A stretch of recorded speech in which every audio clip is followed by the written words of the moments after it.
කොහොමද ඉතින් ඔන්න HBO Max එකෙන් රිලීස් කරපු Finding Harry the Craft Behind the Magic documentary එකත් එක්ක අලුත් Harry Potter series එකට අපි හිතුවටත් වඩා ලොකු කැපකිරීමක් කරලා තියෙනවා කියලා දකින්න ලැබෙනවා. වැඩි කතා නැතුව අපි වැඩේට බහිමු. ඩොකියුමන්ටරි එක විස්තර කරන්නේ මේ සීරීස් එකේ හැග්‍රිඩ්ගේ චරිතය නිරූපණය කරන නික් ෆ්‍රෝස්ට් විසින්. Some stories change us. මේ ඩොකියුමන්ටරි එක පටන් ගන්නෙම ලස්සනම ෂොට්ස් කිහිපයකින්. මුලින්ම අපිට බලන්න ලැබෙන්නේ එන්ට්‍රන්ස් හෝල් එක. හුදුම හිතෙන දේ තමයි මේකට කිසිම CGI එකක් පාවිච්චි කරලා නැහැ. මේවා ඔක්කොම ඇත්තම සෙට්ස්. ඒක නම් පිස්සුවක් නේද? ඊළඟ ෂොට් එකේ පේන විදිහට පළවෙනි වසරේ ළමයින්ව පිළිගන්න කොඩියක් දාලා තියෙනවා. ඊට පස්සේ අපි දකිනවා හැරීගේ ලියුම. ඒක පොතේ තියෙනවා වගේම කොළ පාට තීන්තෙන් තමයි ලියලා තියෙන්නේ. ඒකට උඩින් අලුත් හොග්වර්ට්ස් ලාංඡනය තියෙනවා. ඒකේ ග්‍රිෆින්ඩෝ වෙනුවෙන් සිංහයා, හෆල් පෆ් වෙනුවෙන් බැජර්, රේවන්ක්ලෝ වෙනුවෙන් රාජාලියා සහ යටින්ම ස්ලිදරින් වෙනුවෙන් සර්පයා ඉන්නවා. ඒකේ යට ලතින් භාෂාවෙන් ලියලා තියෙනවා ඩ්‍රේකෝ ඩෝමියන්ස් නියුන් කෝම් ටෙඩ්ලෑන්ඩ්ස් කියලා. ඒකේ තේරුම තමයි නිදාගෙන ඉන්න මකරෙක්ව කවදාවත් කිටි කවන්න එපා කියන එක. මේක මුලින්ම ආවේ J.K. Rowling 2001 දී රිලීස් කරපු Fantastic Beasts and Where to Find Them by Newt Scamander කියන පොතේ ඩම්බල්ඩෝ ලියලා තිබුණු පෙරවදනෙන්. ඊට පස්සේ තමයි මේක හොග්වර්ට්ස් වල පාඨය වුණේ. ඊළඟට අපි දකින කොසු දිහා බැලුවම ඒවා ට්‍රේලර් එකේ තිබුණාට වඩා ගොඩක් වෙනස්. ඇත්තටම මේවා බැලුමට ඊට වඩා හොඳයි වගේ. ඊට පස්සේ අපිට ග්‍රිෆින්ඩෝ වල ක්විඩිච් ඇඳුම් දකින්න ලැබෙනවා. අපිට කලින් ටීසර් එකෙන් සහ පෝස්ටර් එකෙන් අංක 7 සහ නිම්බස් 2000 ලෝගෝ එක බලා ගන්න ලැබුණා. අපි ඊට පස්සේ දකින්නේ ප්‍රධාන ශාලාවේ තියෙන ගුරු මේසේ. පේන විදිහට මේ බකමූණු පිළිමය එතන තියෙන එකක්. ඒක දකිද්දි මූවීස් වල තිබුණු ස්ටෑන්ඩ් එක අපිට මතක් වෙනවා. ඊළඟට අපි දකිනවා හැග්‍රිඩ් සහ ස්නේප් තිරේ පිටුපස කරන සංවාදයක දර්ශනයක්. ඒ වගේම ඩම්බල්ඩෝ සහ මැගොනිගොලුත් දකින්න ලැබෙනවා. මේ හැම ෂොට් එකක්ම අයිති වෙන්නේ පළවෙනි වසරේ ළමයි පාසලට ඇතුළත් කරගන්න දර්ශන පෙළට. ඊට පස්සේ අපි දකින්නේ හැග්‍රිඩ් ළමයින්ව පාසලට කැඳවාගෙන එන දර්ශනය. මේක අපි ට්‍රේල් එකනුත් දැක්කා. මේක රූගත කරලා තියෙන දවල් වුණත් මේක රාත්‍රී දර්ශනයක්. ඊට පස්සේ අපිට සෝටින් හැට් එක දකින්න ලැබෙනවා. ඒක කළු ලෙදර් වලින් තමයි හදලා තියෙන්නේ. ඊට පස්සේ අපිට දකින්න ලැබෙන්නේ හැග්‍රිඩ් හිම උඩ ඇවිදින දර්ශනයක්. පේන විදිහට මේක අර ට්‍රේල් එකේ යා ස්නෝ ඒන්ජල් කෙනෙක් අඳින සීන් එකට සම්බන්ධ වෙයි. හොග්වර්ට්ස් වල කෝට් යාඩ් එක වගේ පේන තැනක් තියෙනවා. මෙයාලා බලකොටුව ඇතුළට සුබාදහම කියන දේ ගොඩක් ගෙනත් තියෙනවා. මේක ඒකට හොඳ උදාහරණයක්. බිත්තියේ ලියපු අකුරු වගයක් සහ පින්තූරයක් තියෙනවා.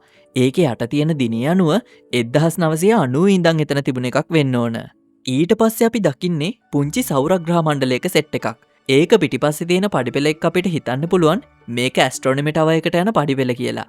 එතන මොකද වුනේ කියලා අපි හැමෝම දන්නවනේ. ඔලිවෙන්ඩර්ගේ අෂ්ටි සාප්පුවේ තියෙන අලුත් ඇසුරුම් ෆිල්ම්ස් වලට වඩා ගොඩක් වෙනස්. ඩම්බල්ඩෝගේ චරිතය කරන ජෝන් ලිත්ගෝ මෙහෙම කියනවා. We get to enact all the things that you know are going on in the wings, but you don't see them.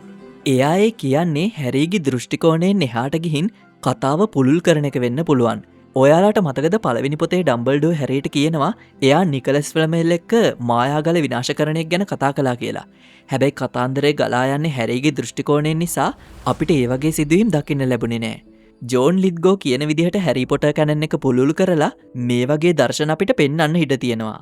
මැගොනිගල්ගේ තිරය පිටුපස ෂොට් එකක් සහ ස්නේප් සහ පොමෝනා ස්ප්‍රවුට් කතා කර කර ඉන්න ෂොට් එකකුත් තියෙනවා. මේකින් තමයි අපි පළවෙනි වතාවට ස්ප්‍රවුට්ගේ ඇඳුම පැහැදිලිවම දකින්නේ. වම් පැත්තේ කොනක ෆිලියස් ෆ්ලිට්වික් විදිහට රඟපාපු වොරික් ඩේවිස් ආයෙත් ඉන්නවා බලා ගන්න පුළුවන්. ඊළඟට මෙයාලා කියන්නේ කාස්ටින් එක ගැන. එමිලි බ්‍රොක්මන් සහ ලුසී බේවන් මේ ළමයි තුන්දෙනාව හොයාගත්ත හැටි ගැන කියනවා. එයාලා කියන විදිහට එයාලා 40000කට වඩා ඔඩිෂන් කරලා තියෙනවා. හැම චරිතයකටම ඕන කරපු ගතිගුණ ගැන අහන් ඉන්න එක හරිම රසවත්. හර්මයිනිගේ චරිතයට ඕන වුණේ මේන් කැරක්ටර් එනර්ජි එකක් සහ එයාගේ බුද්ධිමත් බව. හැරීගේ චරිතය ගැන කියපු දේ අපේ හිතට වැදෙනවා. What did we have about Harry? He's skeptical of the adult world. He's got a vulnerability and a melancholy. A solitary quality to him. He's grown up alone. ඒකෙන් අපිට පේනවා හැරීව හොයාගන්න එක කොච්චර අසීරුද කියලා. ඩොමිනික්ට වෙනස්ම ඇක්සන්ට් එකක් තිබුණත් සීරීස් එකේදී එයා හොඳ ඉංග්‍රීසි ඇක්සන්ට් එකකින් කතා කරලා තියෙනවා. So started off Saturday morning and a football game to play. I've always wanted to know about my parents. ඒකෙන් අපිට කියන්න පුළුවන් එයා ඇත්තටම දක්ෂයෙක් කියලා. ඊළඟට අපි ළමයි තුන්දෙනාම එකට එන ෂොට් එකක් දකිනවා. ඇරබෙලාගේ ඇඳුමේ තියෙන ඇල්ෆබට් ලෙටර්ස් වලින් පේනවා එයා කියවීමට කොච්චර ආසද කියලා. ඒ තමයි හර්මයිනි. ඊළඟ කොටසේ තියෙන සෙට්ස් ගැන. මේකට කරලා තියෙන වැඩ කොටස නම් අදහ ගන්නත් බෑ. මුලින්ම පෙන්වන්නේ මිනිචර්ස්. හොග්වොට්ස් වල මිනි මොඩල් එකක් තියෙනවා. එන්ට්‍රන්ස් හෝල් එක, ග්‍රේට් හෝල් එක, ඒ වගේ මෙයාලා තවත් දුරට මොඩල් එක හදලා තියෙනවා. පසුබිමේ කොසු සහ යෂ්ටි දකින්න ලැබෙනවා. මේ කොසු අපි කලින් දැකපු ඒවාට වැඩිය වෙනස්. ඊට වඩා මේ කොසු හොඳයි වගේත් පේනවා. පසුබිමේ තියෙන ස්ටෝරි බෝඩ්ස් වල ෆයර්වර්ක්ස් තියෙනවා. මේවා වොල්ඩමෝට් පෙරදුණු දවසේ මායාලෝකය කරපු ඩම්බල්ඩෝ සඳහන් කරපු සැමරුම් වෙන්නත් පුළුවන්. ඒ වගේම මෙතන ගොඩ්රික්ස් හොලෝ වගේ පේන තැනකුත් තියෙනවා. හොග්වොට්ස් එක්ස්ප්‍රස් එකේ ට්‍රොලිය උඩ තියෙන පැණි රස කෑම අතරේ ලිකරිෂ් වොන්ට්ස්, ෂුගර් ක්වීල්ස් සහ ජෙලි ස්ලග්ස් අපිට දකින්න ලැබෙනවා. මේ අතරේ තියෙන අමුතු ලොලිපොප් වර්ගය ඇසිඩ් පොප්ස් වෙන්නත් පුළුවන්. මොකද ඒ වගේ ඇතුලේ ඩීටේල් එක කලින්ට වඩා වෙනස්. ඒ වගේම මේ සීරීස් එකෙන් අලුතින්ම හඳුන්වා දීපු රුන්ස්ටෝන් රිපල් කියන ටොෆී වර්ගයත් මෙතන තියෙනවා. Bertie bots every flavour beans packet එක ගැන නම් අපිට ගොඩක් ආඩම්බර වෙන්න පුළුවන්. ඒකේ ඇඳලා තියෙන්නේ ජැක් සහ බෝංචි වැලේ කතාවේ ජැක්ව වගේ. ඒකෙන් මේ බෝංචි වලට අමුතුම මායාකාරී පෙනුමක් ලැබෙනවා. ඔයාලා ලං වෙලා බැලුවොත් ඒ කැන්ඩි එකේ එක එක ටේස්ට් වර්ග පැකට් එකේ ලිස්ට් කරලා තියෙනවා බලා ගන්න පුළුවන්. තවත් විශේෂ දෙයක් තමයි අලුත් චොක්ලට් ගෙම්බා. මේ පාර එක දුඹුරු පාට නෙවෙයි, කොළ පාටයි. ඒක පේන්නේ නිකන් ගමි එකක් වගේ. අපි බලමු ඒක කොහොම වෙයිද කියලා. ඊළඟට අපි දකිනවා ගෝල්ඩන් ස්නිච් එක. ඒක නම් මූවිස් වල තිබුණ එකට ගොඩක් සමානයි. ඒකේ වරදක් නැහැ. මොකද ඒ ඩිසයින් එක සර්ව සම්පූර්ණයි. මේ ෂොට් එක තියෙන්නේ ඔලිවර් වුඩ් හැරියට ක්විඩිච් උගන්වද්දි වෙන්න පුළුවන්. නිවාස ලාංඡන 4ම එකතු කරලා ඒකත් ලස්සනට හදලා තියෙනවා. ග්‍රින්ගොට්ස් බැංකුවේ මිනිචර් එකේ 1474 කියලා ගහලා තියෙනවා. ඒක තමයි හැරි පොටර් ලෝ එකට අනුව බැංකුව ආරම්භ වුණු අවුරුද්ද. ඒකේ ලතින් භාෂාවෙන් කොටලා තියෙන පාඨයේ ෆිඩෙලියස් කියන වචනයෙන් ෆිඩෙලියස් චාම් එකත් මතක් කරනවා. ඩයගොනලි එකේ බැංකුව ඉස්සරහා තියෙන කෝට්යාඩ් එක මැද ලොකු ගහක් තියෙනවා. ඔයාලට ඉස්සරහට පෙනෙයි මේ මුළු සීරීස් එකේම ගහකොළ සහ සොබාදහම කියන දේ පොදු තේමාවක් විදිහට පාවිච්චි කරලා තියෙනවා කියලා. ඔන්න ඊළඟට අපි දකින්නේ The Leaky Cauldron එක. සිංහල හඬකවපු ෆිල්ම් එකේ නම් මේකට නම තියලා තිබ්බේ කල්දේරම් ගෙදර කියලා. කල්දේරම් ගෙදරට? ඒක දිල් ලන්ඩන් වල. බටර්බිය බෝතලෙත් ඕවන් ස්ටීවන්සන් කෝ කියලා ගහලා තියෙනවා. ඒක 1550 ඉඳන් හදන එකක්. මේක පොතේ නැති සීරීස් එකෙන් අලුතින්ම හදපු විස්තරයක්. බෝතලේ හොග්ස්මේට් කියලා තියෙන නිසා මේවා 3 බ්‍රූම් ස්ටික් වලින් ගෙනාපු ඒවා වෙන්නත් පුළුවන්. ලීකි කෝල්ඩ්‍රන් එකේ සයින් බෝඩ් එකේ තියෙන විදිහට එතන සතියක් වුණත් නැවතිලා ඉන්න පුළුවන් හොටෙල් එකක්. ඩයගොනලි එකේ තියෙන බේකරිය 1989 දී විතර පටන් ගත් එකක් වගේ පේන්නේ. ඒ කියන්නේ මේ කතාව වෙද්දී ඒක පටන් අරන් අවුරුදු 2ක් විතරයි. හැබැයි අපිට අවුරුද්ද හරියටම පේන්නේ නැහැ. ඒක සමහර විට 1919 හෝ 1949 වෙන්නත් පුළුවන්. තව Herbage and Seed, The Third Eye වගේ පොතේ නැති අලුත් සාප්පු ගොඩක් මෙතන තියෙනවා. හැබැයි ඊලෝප්ස් අවුල් එම්පෝරියම් එකේ ලස්සන පිළිම සහ කුරුළු කූඩු නම් පොතේ විදිහටම තියෙනවා. ඔලිවැන්ඩර්ගේ ෂොප් එකේ 382 BC, ඒ කියන්නේ ක්‍රිස්තු පූර්ව 382 කියලා තියෙන්නෙත් පොතේ තියෙන විදිහටමයි. ප්‍රිවට් ඩ්‍රයිව් එකේ මුළු වීදියම ඇත්තටම හදලා තියෙනවා. නිල් පාට කොටස් හැරුණම. 4 වෙනි නිවසේ සයින් බෝඩ් එකේ මල්වල පින්තූරයක් දාලා තියෙනවා. ඒක පටූනියාගේ නමට සම්බන්ධ වෙන්නත් පුළුවන්. මොකද ඒක මලක නමක් නිසා. වීදියේ තියෙන කාර් ඔක්කොම 80 සහ 90 දශකයට ගැලපෙන සාමාන්‍ය කාර්. ඩර්ස්ලිලගේ ගෙදර ඇතුලේ ඩඩ්ලිගේ පොඩි කාලේ ෆොටෝ ගොඩක් තියෙනවා. ඒ අතරින් වැදගත්ම එක තමයි පටූනියා සහ වර්නන්ගේ වෙඩින් ෆොටෝ එක. ඒකේ පටූනියාගේ දෙමව්පියෝ, ඒ කියන්නේ හැරිගේ සීයා සහ ආච්චිව අපිට දකින්න ලැබෙනවා. මේ වගේ පුංචි දෙයකට පවා නළු නිලිය තෝරගත් එකෙන්ම හිතාගන්න පුළුවන් මෙයාලා කොච්චර කැපවීමෙන් මේක කරනවද කියලා. හැරිගේ කබඩ් රූම් එක ඇතුලේ ඩඩ්ලිගේ පරණ සෙල්ලම් බඩු, ස්කේට් බෝඩ් සහ බයිසිකල් වල චිත්‍ර හැරී ඇඳලා තියෙනවා. ඒ වගේම එතන හිටපු මකුලෝ පවා ඇඳලා තියෙනවා. ඊට පස්සේ අපි දකිනවා ග්‍රේට් හෝල් එකේ දොර. ඒකේ හවුස් 4ම ලාංඡන රන් පාටින් කොටලා තියෙනවා. බලකොටු ඇතුලෙත් හැමතැනම ගස්වල අතුමතු වෙලා තියෙනවා. ඒ වගේම මේ එකතු කරලා තියෙන වට්ටක්ක ටික දැක්කම එයාලා හැලොවින් එක සමරන විදිහත් අපිට මතක් කරවනවා. ඊළඟට අපි දකින්නේ ඩීන් තෝමස් සහ ක්‍රැබ් ඉන්න ෂොට් එකක්. ස්ලිදරින් වල සලකුණ වෙන සර්පයෙක්ගේ පිළිමයක් ගිනි උදුනක් උඩින් දකින්න ලැබෙනවා. ගොඩක් දුරට හැම නිවාසයකටම මේ වගේ පිළිමයක් හදලා ඇති. මෙතන ෂොට් එකේ මේ ළමයින්ගේ ටයිවල පාටවල් අනුව එයාලට මේ නිවාසයට අදාළ ටයි එක ලැබෙන්නේ සෝටින් එකට පස්සේ වෙන්න පුළුවන්. මොකද අපි කලින් දැකපු සීන් එකේදී ඩීන් සහ ක්‍රැබ් නිවාස දෙකක වුණත් ටයිවල තියෙන එකම පාටක්.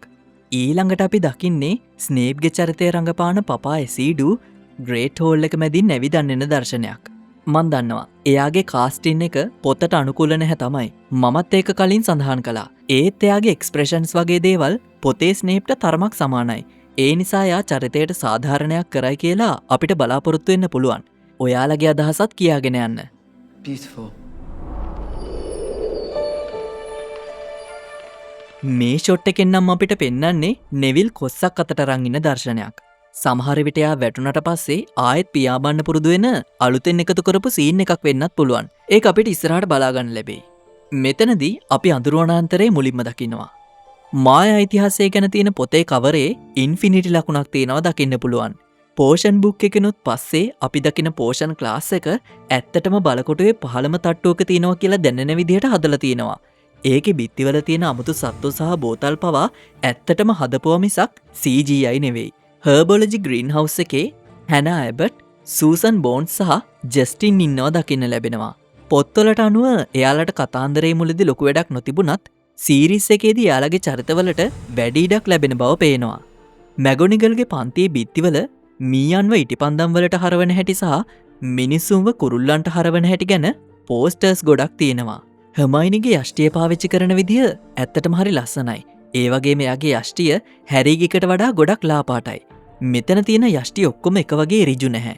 ඒවා ස්වභාවික පෙනුමක් ලැබෙන විදිහට අසම්පූර්ණ විදිහටයි හදලා තියෙන්නේ. පසුබිමේ ග්‍රේට් ලේක් එකේ කන්සෙප්ට් ආර්ට් එකක් සහ මැල්ෆෝයි මැනර් එක වගේ වෙන්න පුළුවන් මාලිගාවක චිත්‍රයකුත් පේනවා. මේ සීරීස් එකේ තියෙන ඇනිමේට්‍රොනික්ස් තාක්ෂණය ගැන නම් කියන්න වචන නැහැ. එක බකමූනෙක්ට පිහාටු 36000ක් අතින් මලවල තියෙනවා කිව්වහම And it's about 36,000 feathers per owl. And we made about 10 owls for this shirt. ස්කැබර්ස් මිය ඇත්තම මීයෙක් වගේ පොළොවේ ඇවිදින හැටි නම් මාරම රියලිස්ටික්. කෝච්චියේදී ස්කැබර්ස් ගොයිල්ගේ ඇඟිල්ල හපන සීන් එක මේ සීරීස් එකේ තියෙන වෙති කියලා දැන් අපිට හිතා ගන්න පුළුවන්. මොකද ඒකටම විශේෂ රොබෝ මීයෙක් හදලා තියෙනවා. ඒ වගේම ඩග්බෝග්, ෆ්ලොබර්වර්ම් සහ ඇත්තටම ගිනිපිට කරන ෆයර් ක්‍රැබ්ස් වගේ සත්තුත් මේකේ ඉන්නවා. මේ හැම සතෙක්ම ඇනිමේට්‍රොනික්ස් තාක්ෂණයෙන් ඇත්තටම හදපුවා. ඊළඟට අපිට ග්‍රේට් හෝල් එකේ අලුත් පඩිපෙලක් තියෙනවා වගේ බලා ගන්න පුළුවන්. ඒක මීට කලින් ෆිල්ම්ස් වලවත් පොත්වලවත් තිබුණේ නැති දෙයක්. කොස්ටියුම් ඩිසයිනර්ස්ලා කියන විදිහට මේ කතාව වෙන්නේ 1991 අවුරුද්ද නිසා ඒ කාලේ විලාසිතා ගැන ලොකු රිසර්ච් එකක් කරලා තියෙනවා. හැරි ඇඳලා ඉන්නේ 90 දශකයේ ස්ටයිල් එකට ගැලපෙන හුඟක් පරණ වුණු ලොකු ඇඳුම්. හොග්වර්ට්ස් ජම්පර්ස් ඔක්කොම හදලා තියෙන්නේ බ්‍රිටිෂ් වූල් වලින්. ඒ වගේම යාළ මේ ඇඳුම් වල බොත්තමක්වත් නොසලකා හැරලා නැහැ. Organic cotton, shell buttons, wooden buttons. ඩම්බල්ඩෝගේ දම්පාට ඇඳුම් වල අතින් ඇඳපු ලීෆ් ප්‍රින්ට්ස් කරලා තියෙනවා. ඒ වගේම යාලා එක රතු පාටිනුත් ඩිසයින් කරලා තියෙනවා. මෙන්න මේ ෂොට්ස් වල අපිට සාමාන්‍ය ලෝකේ මායාකාරයෝ ඉන්නවා වගේ දකින්න ලැබෙනවා. බොහෝ දුරට මේ වොල්ඩමෝට් පැරදුනාට පස්සේ සමරන දවසේ දර්ශන පෙළක් වෙන්න පුළුවන්. මේ ෂොට් එකේ පසුබිමින් අපිට ෆිල්ච්, මිසිස් නෝරිස් සහ මීට කලින් ෆිල්ම්ස් වල හිටපු නැති පීව්ස් වගේ චරිත බලා ගන්න ලැබෙනවා. පේන විදිහට අපිට ඩම්බල්ඩෝ ෆෝක්ස් එක ඉන්න දර්ශනයකුත් බලා ගන්න ලැබෙයි වගේ. ස්නේප් විදිහට රඟපාන පපා එසීඩෝ කියන්නේ එයා පොත් කියවලා තියෙන ඒ ලෝකයට ගොඩක් ආදරය කරන කෙනෙක් කියලා. ඒ අතරින් එයාගේ තවත් ෂොට් කිහිපයක් සහ රොන් ක්ලාස් එකේ ඉඳන් වැඩ කරන විදිහත් අපිට මේ කැමරා තිරෙන් දකින්න ලැබෙනවා. කෝච්චිය දැන් හඳුන්වන්නේ හොග්ස්මේඩ් රේල්වේ කියලා. 9 කාලේ වේදිකාවේ ලොකු ඔරලෝසුවක් සහ ඒකේ නම ලොකුවට අකුරින් ගහලා තියෙනවා අපිට දකින්න ලැබෙනවා. එතන තියෙන කැෆේ එකයි ලොස්ට් ප්‍රොපර්ටි කියන තැනයි මේ ලෝකය තවත් පුළුල් කරනවා. ඊට පස්සේ අපිට ඩම්බල්ඩෝගේ ඔෆිස් එක පොතේ තියෙන විදිහටම රවුම් හැඩයට හදලා තියෙනවා දකින්න ලැබෙනවා. එයා හරිම ලස්සන තොප්පියක් දාලා බ්‍රැන්ඩි වීදුරුවක් බොන ගමන් මොකක් හරි මැජික් රිසර්ච් එකක ඉන්නවා වගේ පේනවා. ඊට පස්සේ අපිට හොග්වර්ට්ස් වල බාත්රූම් එකේ රොන් ඉන්න දර්ශනයක් දකින්න ලැබෙනවා. ඔයාලට මතක ඇතිනේ මෙතන යෝධා එක්ක කරන සටන මේ ඒ සීන් එක වෙන්න පුළුවන් කියලා අපිට මේ ඊළඟ ෂොට් එකෙන් තවත් පැහැදිලි වෙනවා. ඊළඟට අපි දකින්නේ මායා චෙස් බෝඩ් එක. එතනදිම එයාලා හොග්වර්ට්ස් වල ලියුම් වෙන විදිහත් පරීක්ෂා කරනවා. ගොඩක් දුරට ඒ ඩර්ස්ලි නිවස සීන් එකට වෙන්න පුළුවන්. ජෝන් ලිද්ගෝ කියන කතාව හරි ලස්සනයි. They're going to grow up with this. And I'm going to grow old with them. Set එක ඉන්න ළමයි මේ නිර්මාණයක ගොඩක් විනෝදෙන් කාලය ගත කරන එක දකිද්දී අපිට තේරෙනවා මේක අලුත් පරම්පරාවක හැරිපොට අත්දැකීමක් කියලා. ඉතින් ඇත්තටම මේක අපි හැමෝටම අලුත් අත්දැකීමක් වෙයි. ඉතින් මේ අලුත් සීරීස් එක ගැන ගොඩක් විස්තර අපි කතා කරපු නිසා ඔයාලටත් මේ ගැන හිතන දේ පහලින් කමෙන්ට් කරන්න. එහෙනම් ආයෙත් හම්බෙනකන් ෆිල්මොක් සබ්ස්ක්‍රයිබ් කරලා තියාගන්න. එහෙනම් හැමෝටම ජය වේවා!